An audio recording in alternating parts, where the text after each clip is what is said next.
할렐루야, 김진홍 목사입니다.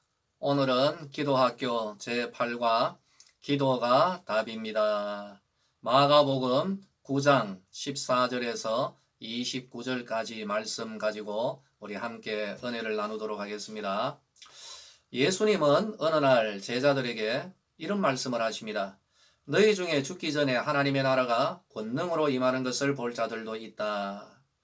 이미 임하였던 하나님 나라이지만 아직 그 나라를 이해하지 못하고 있던 제자들에게 예수님께서는 하나님 나라의 영광을 보여주기로 결정을 하신 것이죠. 예수님은 그 때를 그렇게 많이 뒤로 미루지는 않았습니다. 말씀하신 때로부터 엿새가 지난 후에 하나님 나라가 권능으로 임하였기 때문입니다.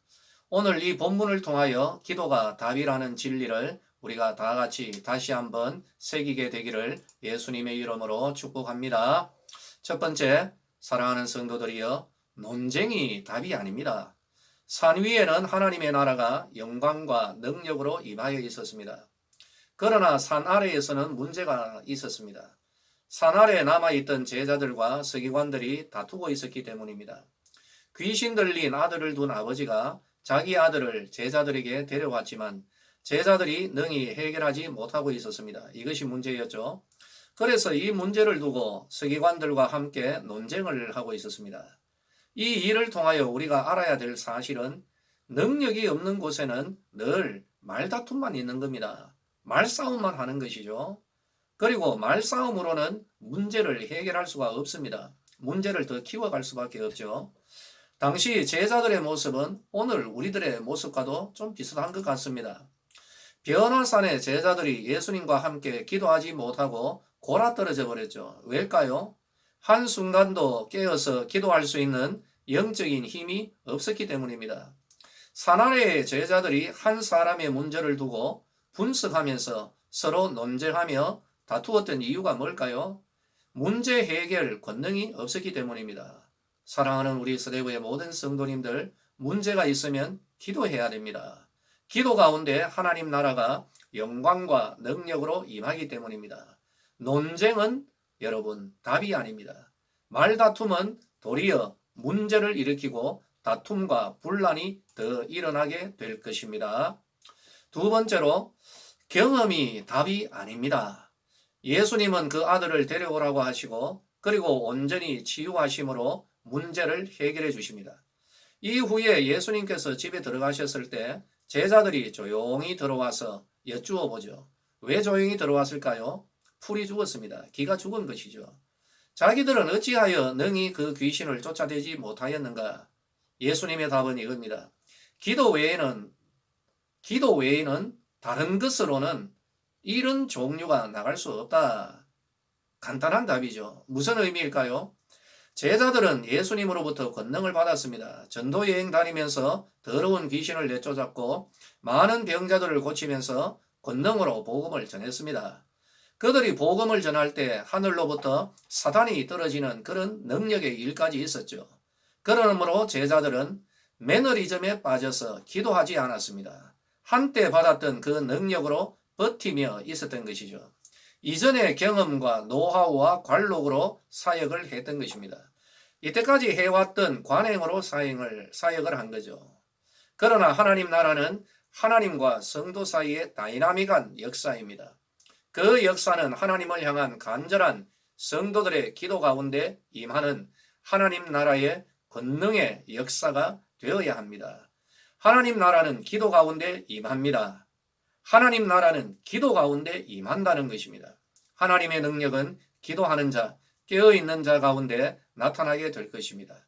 이미 다 타버린 잿더미가 아니라 지금 타오르는 불꽃 가운데 성령의 권능이 드러나고 역사하는 것이죠. 예전에 불 받았다, 예전에 은혜 생활 많이 했다, 이런 능력이 아니라는 것입니다. 하나님 나라는 현재입니다. 현재 지금 기도하고 있는가? 우리들의 노하우가 답이 아니라 지금 기도하고 있는가? 기도가 답이 된다는 이 진리를 믿으시기를 예수님의 이름으로 축원합니다. 세 번째, 그러므로 기도가 답입니다. 예수님은 이 세상에 답으로 오셨습니다. 세상의 모든 응답이 되시는 예수님께서 우리에게 답을 주셨는데 바로 그 답이 기도입니다. 오늘 우리들에게 필요한 것은 하나님 나라의 회복입니다.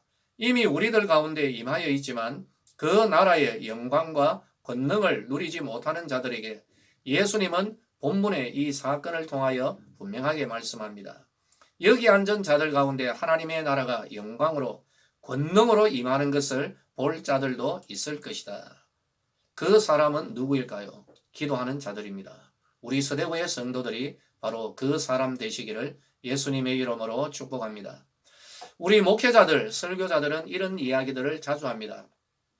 첫 설교 시간에 경험을 두고 떨며 두려워하는 마음으로 기도로 준비를 했다는 것이죠. 두서없이 전하였던 옛날의 설교 같지만 어떻게 그 수십 년 전에 전하였던 설교가 아직 머릿속에 남아있다라고 말합니다. 하지만 그 이후 수십 년 동안 강단에서 설교하면서 세련되고 기법도 생기고 심지어 때로는 원고도 없이 올라가서 설교하고 성도들의 반응도 좋은 것 같지만 그뿐이라는 것이죠. 세련된 설교를 하지만 더 이상 능력과 은혜가 나타나지 않는다라는 것, 이것이 문제입니다. 오히려 수십 년 전에 떨며 두려워하는 마음으로 좀 투박하게 설교를 했던 그 어설픈 설교를 통하여서 하나님의 능력의 역사가 나타났다는 것이죠. 하나님은 어떤 일에 익숙한 자를, 전문가를 선택하는 것이 아닙니다. 어떤 일이든지 떨며 두려워하는 마음으로 오직 하나님을 의지하며 하나님의 은혜 가운데서 기도하며 준비하는 자, 바로 이런 일꾼을 원하시는 것입니다. 사나리에 있었던 제자들은 능력을 받았던 경험이 있습니다. 그러나 지금 그들은 기도하지 않았습니다.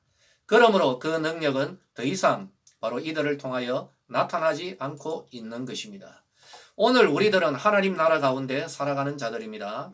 그러나 그 하나님 나라의 은혜와 영광과 권능이 왜 이렇게 안 나타날까요? 기도하지 않기 때문입니다. 기도해도 형식적으로 기도하기 때문입니다.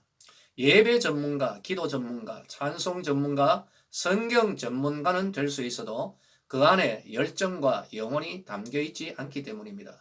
경건의 모양은 세련되이 다듬어졌지만 경건의 능력이 없는 것, 이게 문제라는 것입니다. 사랑하는 성도들이여, 우리에게 임한 하나님의 권능과 그 영광은 깨어 기도하는 자, 떨며 두려워하는 마음으로 준비된 자들을 통하여 나타나게 될 것입니다.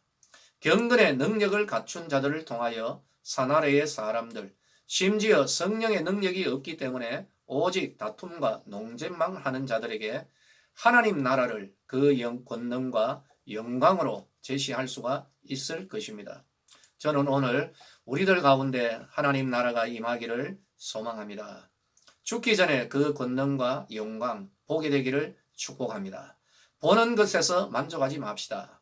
그 은혜와 영광과 권능을 누리며 맛보아야 합니다. 그래서 함께 참여하기를 원합니다. 그러므로 우리는 영적인 변화산으로 올라가야 됩니다. 비록 높아 보일지라도 올라가야 됩니다. 베드로와 야고보와 요한의 영성으로 예수님 더 가까이 해야 됩니다. 어떻게 해요? 기도로 나아가야 되는 것입니다. 구하여야 되는 것입니다. 예수님도 하나님 나라가 임하기를 그 변화산에서 밤새도록 기도하셨는데 하물며 우리들이겠습니까? 기도해야 됩니다. 우리 서대구의 성도들에게 말씀드립니다. 하나님과 여러분 가까이 지내십시오. 하나님께 기도하십시오. 하나님 나라가 임한 영광의 자리, 기도의 자리에서 하나님과 자신의 일을 가지고 하나님을 만나는 우리 성도들이 되기를 원합니다. 말씀을 마치겠습니다. 여러분, 말다툼이 답이 아닙니다. 우리의 경험이, 과거 경험이 답이 아닙니다.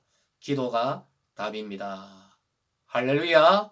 우리 서대구의 모든 성도님들 사랑하고 축복합니다.